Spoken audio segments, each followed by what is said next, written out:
The pain is real. The pain is real, and that even though we are in 21st century and that there's all this technology and science, unfortunately, people are still not being believed. That's a shame. That's awful. I recently made a film called You Look Fine, which literally talks about the idea of how sickle cell is an invisible disability, but more so it connects universally because everybody's dealing with a war that other people don't know about, you know, and I think everybody has pain that is both seen and unseen. The sad part is the unseen pain, you know, and it being unseen by people who are close to you, people you want to see, you know, be able to see it, and it's just unfortunate. We're talking about pain in a different way. So long, sickles and pain, is the thought's been just about the VOCs. And now we're really getting down to some of the other defining points of pain and pain in our lives and what that means as a whole person, a whole body. Because I think oftentimes as warriors, and honestly as Black people in general, we're conditioned to not share how we feel about a certain thing, a certain situation, not share what we're going through, ask for help, all the things. So I think really bringing to the mat, talking about the pain that you can see, such as, you know, the scars and whatnot, and the pain that you can't see, such as having a crisis, is very important, not only as a warrior, but also as a Black person.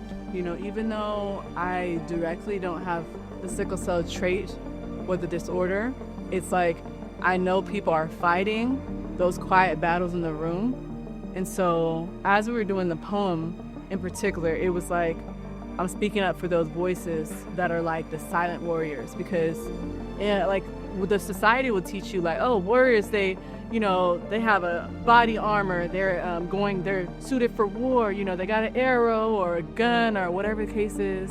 But like, a warrior doesn't mean you have a weapon, you know, it can mean a lot of different things, that you're fighting in a different way.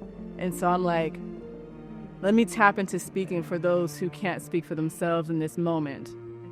Really, my vision was to have a place where caregivers like myself and warriors and families could meet together along with the pharma and providers and researchers on like a neutral ground where we all had parity, right? And then I realized that in these situations, we actually probably have more power than they do, right? If we can get enough people to come. And so that was really, for me, I mean, so now I look at it, as I've said, like a family reunion. Events like ours is very helpful because people are becoming educated. They're meeting other people, they're connecting. That makes a big difference. And so films like Jay Snow, everyone really connects to that, and they're going to follow him, and he's going to elevate their voices just because he's doing comedy, because he's also trying to do a movie, so he's elevating the voices. Scar stories that I, came up with that shows the visible scars of warriors, of what they've been through. The hope is that with the coffee table book and the exhibits, that people will then go, wow, can I do something? Should I do something? I'm hoping that they'll be motivated, they'll be pulled to do something, even if it's to talk about it or let someone else know. That's why gathering together here is so important. Once we go home and we leave these conferences, if we continue to talk about just how it made us feel and what we're going through and how we can move through that progressively and in a healthy manner, that's very important. Screening it here was it was beautiful. It was absolutely beautiful to see people see it, especially to see warriors see it. And it's something that I've dreamed about since I started working on it in January. We're in September now, and this is the first time I'm getting to see people like really absorb it outside of myself. And it was beautiful that people connected with all the things that I was hoping they would connect with.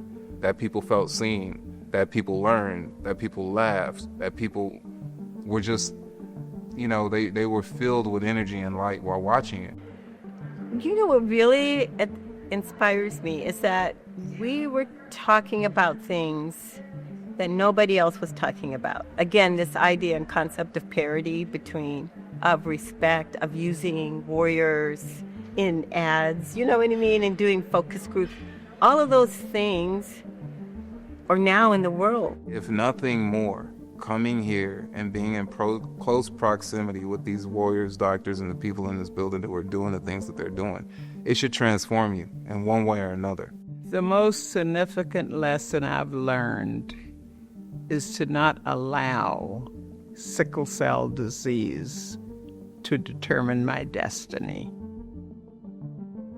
I'm a woman, I'm a lady of faith, and I truly and honestly believe with all of the miracles that have been performed in my life, God has a purpose for allowing me to go through what I go through.